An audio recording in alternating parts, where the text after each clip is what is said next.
আসসালামু আলাইকুম ওয়া রাহমাতুল্লাহি ওয়া বারাকাতুহু। আপনার জীবনে এমন কিছু ঘটেছে কি, যা আপনি কাউকে বলতে পারছেন না? বারবার চেষ্টা করছেন, কিন্তু সফলতা দূরে সরে যাচ্ছে? তাহলে থেমে যান।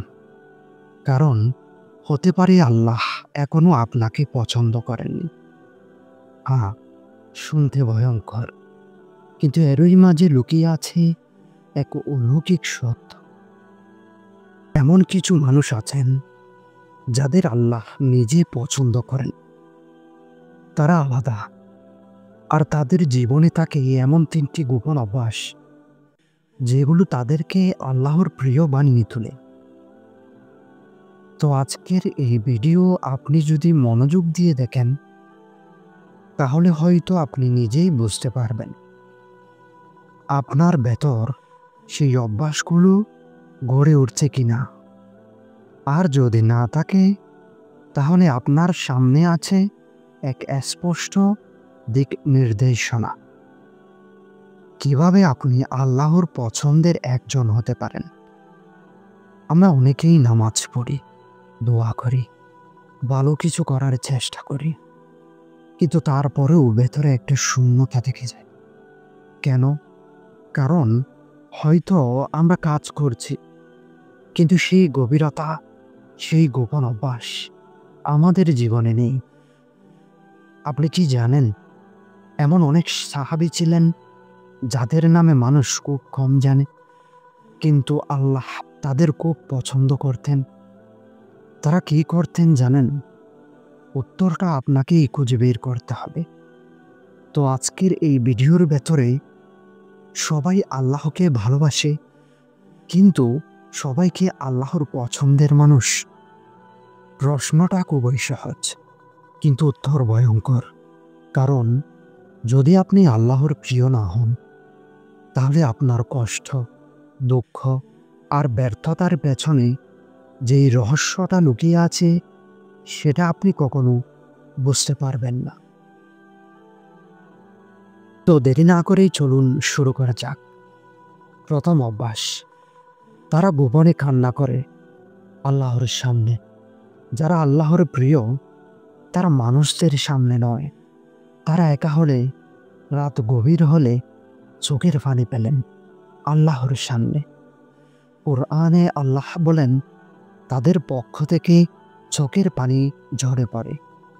এই কান্না লোভ দেখানো নয়, একান্ত, কারো অজান্তে।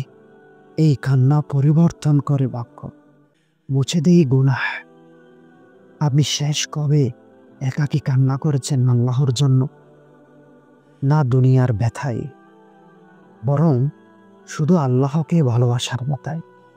এই কান্না এমন এক সেতু, যা আপনাকে আল্লাহর সবচেয়ে প্রিয় বানাতে পারে, যেমন বানিয়েছিল ওয়াইস আল কারাইনিকে।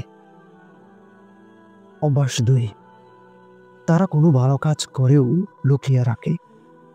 আজকাল সোশ্যাল মিডিয়াতে একটা ভালো কাজ করলেই সবাই জানে, সেলফি, ক্যাপশন, স্টোরি। কিন্তু যারা আল্লাহর পছন্দে, তারা ভালো কাজ করেও কাউকে জানাতে চায় না। তারা জানে আল্লাহই যথেষ্ট। আবু বকর রাদিয়াল্লাহু তাআলা আনহু রাতের অন্ধকারে গিয়ে বিধবা নারীদের কাজ করতেন, কিন্তু কেউ জানত না।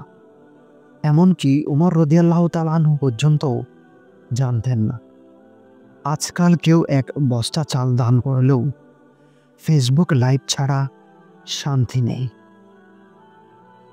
কিন্তু চিন্তা করেন, এমন কিছু দান আছে যা জানে শুধু আপনি আর আল্লাহ। অভ্যাস ৩, তারা নিজের নফসের বিরুদ্ধে প্রতিদিন যুদ্ধ করে। সবচেয়ে কঠিন যুদ্ধ নিজের নফসের বিরুদ্ধে হয়। নিজের রাগ, হিংসা, অহংকার, গীবত, গোপন পাপ, এইসবের বিরুদ্ধে প্রতিদিন যেই লড়ে, তিনি আল্লাহর কাছে বড় মুজাহিদ। আচ্ছা, আপনি যদি কেউ আপনাকে অপমান করে, আর আপনি যদি জবাব না দিয়ে ক্ষমা করেন, এই ছোট কাজটাই হতে পারে আপনাকে আল্লাহর পছন্দের একজন বানিয়ে দেওয়ার সিঁড়ি। এখানেই আল্লাহর সেই পরীক্ষা, যা আপনি কেউ না জানলেও আল্লাহ জানেন। আর যারা এই পরীক্ষায় পাশ করে, আল্লাহ তাদের নিজেই ভালোবাসেন। এই 3টি গোপন অভ্যাস, আল্লাহর সামনে কান্না, লুকিয়ে ভালো কাজ করা আর নিজের নফসের সাথে যুদ্ধ, এই 3টি যদি ধীরে ধীরে আপনার জীবনের অংশ হয়, তাহলে বুঝে নিন আল্লাহ আপনাকে পছন্দ করতে শুরু করেছেন। এখন সিদ্ধান্ত আপনার। আপনি কি শুধু ভিডিও দেখে তৃপ্ত হবেন, নাকি আজ রাত থেকেই একা বসে আল্লাহর সামনে কাঁদবেন? আগামী শুক্রবার গোপনে এক হাতে সাহায্য করবেন কাউকে, কিংবা রাগ চেপে রেখে নিজেকে ভয় জয় করবেন?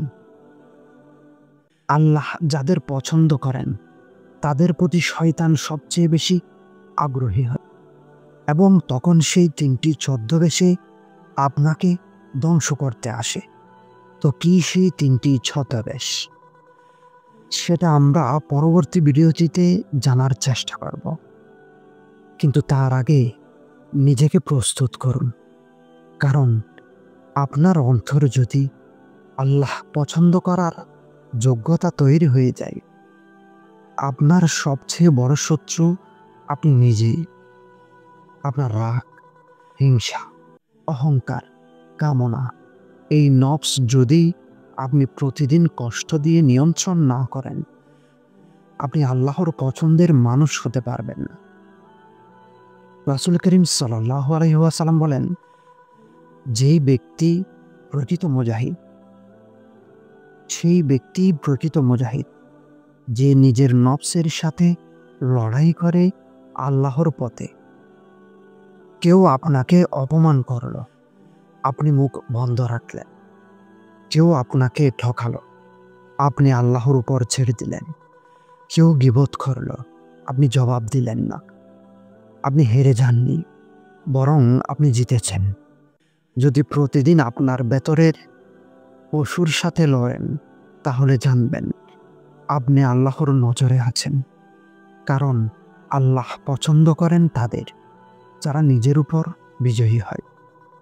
আপনি কি চান আপনার জীবনের প্রতিটি কাজ আল্লাহর সন্তুষ্টির জন্য হোক? তাহলে শুরু করুন আজ রাতেই। একটা ছোট্ট দান করুন কাউকে না জানিয়ে। একটা গভীর কান্না দিন আল্লাহর সামনে। একটা রাগ থামান, ক্ষমা করে দিন কাউকে। তাহলে শয়তান আপনাকে আর ছেড়ে দেবে না। জীবনের গুরুত্বপূর্ণ সিদ্ধান্তগুলো শুধু জ্ঞান আর যুক্তির উপর নির্ভর করে নিন না। হৃদয়ের গভীর থেকে আল্লাহকে ডাকুন, আর সেই গোপন অভ্যাসগুলো গড়ে তুলুন, যাতে আপনি শুধু ভালো মানুষ না, বরং আল্লাহর পছন্দের মানুষ হয়ে ওঠেন।